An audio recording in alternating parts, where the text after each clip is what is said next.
António José Soares.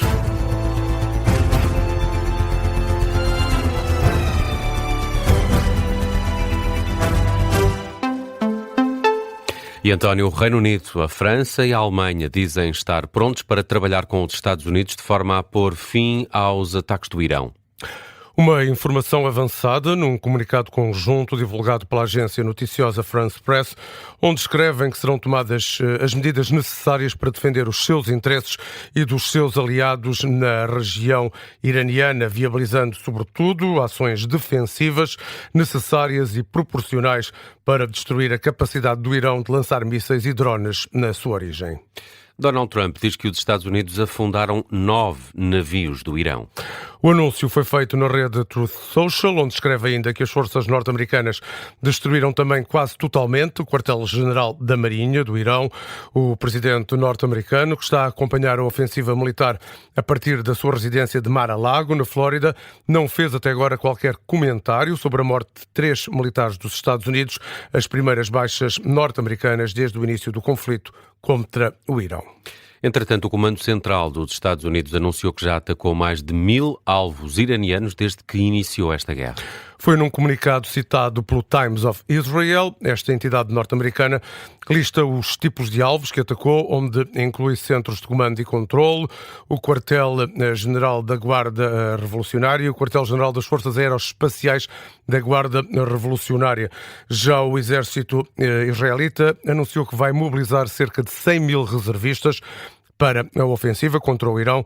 Num comunicado divulgado hoje, as Forças de Defesa de Israel explicam que já foram enviados reforços para várias zonas do país e para as fronteiras. Os reservistas convocados vão ser destacados para a defesa aérea, segurança das fronteiras e outras posições consideradas estratégicas. A Presidente da Comissão Europeia diz que a morte de Ali Khamenei traz uma nova esperança para os iranianos. Ursula von der Leyen pretende que o regime de Teherão tenha agora uma transição para melhor. Através de uma publicação nas redes sociais, a Presidente da Comissão Europeia deixa uma mensagem dirigida à população iraniana. Ursula von der Leyen diz que é necessário garantir um futuro de paz.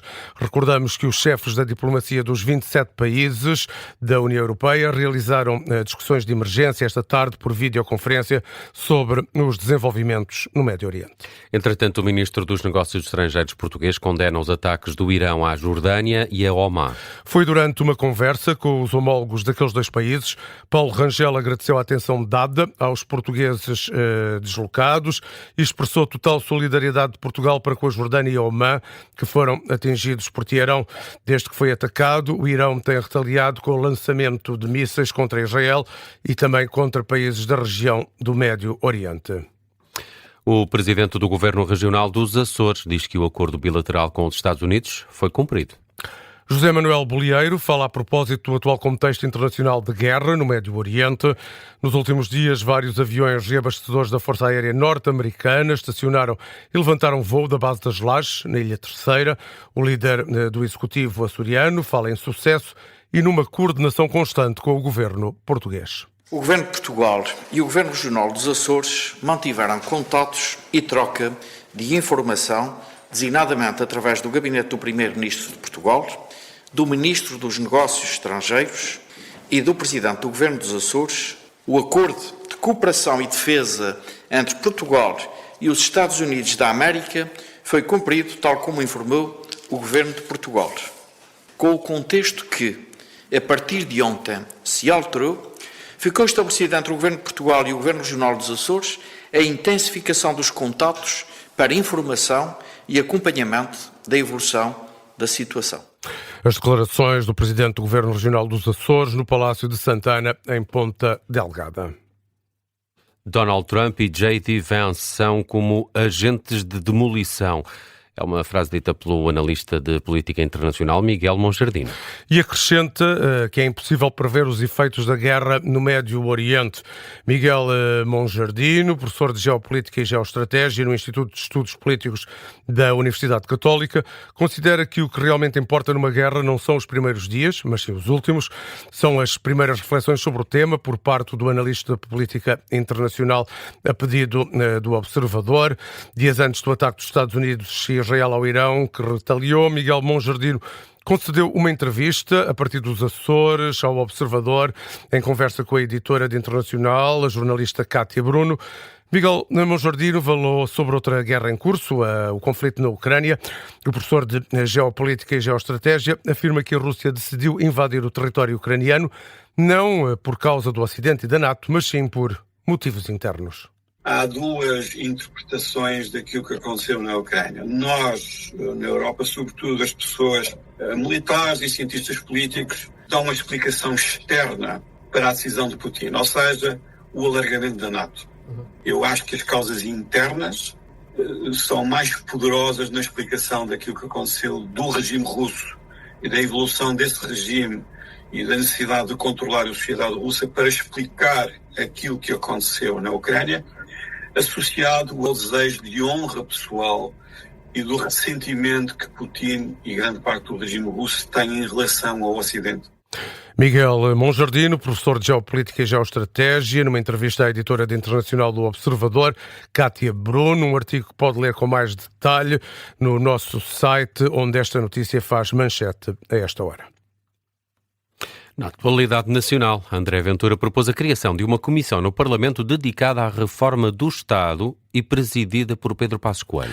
O líder do Chega admite publicamente que gostava de ver Passos Coelho a abordar questões fiscais, de administração pública, energia e habitação.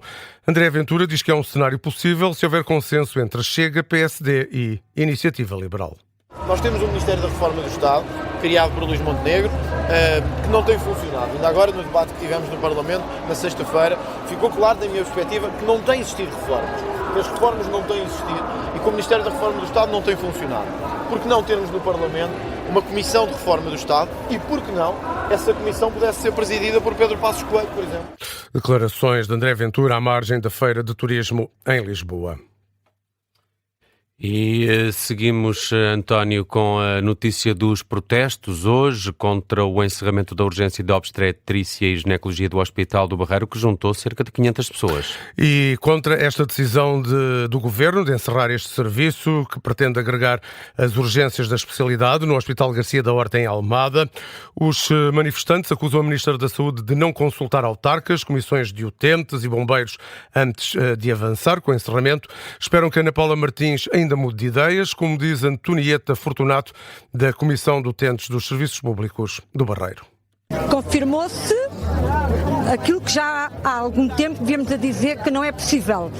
Contudo, com esta mancha humana que tivemos aqui hoje, ainda estamos convictos que Ana Paula Martins volta atrás. Até porque o Garcia da Horta não tem condições para receber todas estas grávidas que vão chegar. Antonieta Fortunato, da Comissão de Utentes dos Serviços Públicos do Barreiro. No futebol, o Benfica joga amanhã com o Gil Vicente. José Mourinho espera um adversário com qualidade. Na conferência de imprensa da antevisão, o treinador das Águias diz que a equipa está bem, mas admite que não a 100%.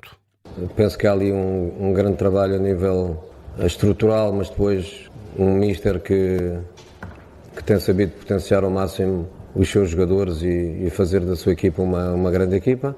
Já sabemos que vai ser um jogo difícil pelo adversário, esperemos que seja só difícil pelo adversário, mas é seguramente um jogo difícil. A equipa está bem, não estará ótima, porque fomos eliminados da Champions League. José Mourinho, na conferência de imprensa da antevisão da partida desta segunda-feira. Já o treinador do Gil Vicente afirmou que vai receber as Águias com humildade e arrogância. César Peixoto assume que quer vencer a partida. Nós vamos olhar para este jogo como olhamos para os outros todos. Olhar, como eu disse, com a nossa identidade, com a nossa forma de jogar, com a nossa humildade, mas ao mesmo tempo com a nossa arrogância quando tivermos bola, para olhar para a baliza adversária, para tentarmos vencer e ganhar os 3 pontos, que é isto que nos move semana após semana, independentemente de qual for o adversário. O Gil Vicente Benfica joga-se amanhã, a partida começa às 8h15 da noite, vai ter relato e análise em direto aqui na Rádio Observador. O António José Soares está de regresso com mais notícias às 10h30.